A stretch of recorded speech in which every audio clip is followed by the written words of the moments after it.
Tom from Do-It-Yourself Home Automation. This is a look at sanitizing laundry with the sanitary setting on the LG ThinQ smart washing machine. So I've got my laundry in here. I'm going to throw in my Tide pod.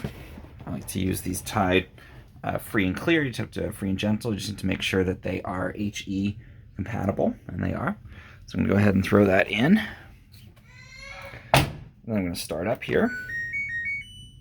Wait for this to start. I'm going to select over to sanitary. You can see the settings. It's going to sense, wash, rinse, spin, extra hot to sanitize. And it's going to go for a longer time period instead of using the turbo wash. And then we just press start. And that'll go ahead and do that cycle. It'll totally sanitize that laundry, and it'll probably take about an hour and a half, maybe a bit more. So you can see it's doing its sensing routine now using the AI setting to determine what I've got in there. Okay, now it's dialed in an hour and 53 minutes, so much longer cycle than the normal turbo wash, but again, it will get everything totally sanitized.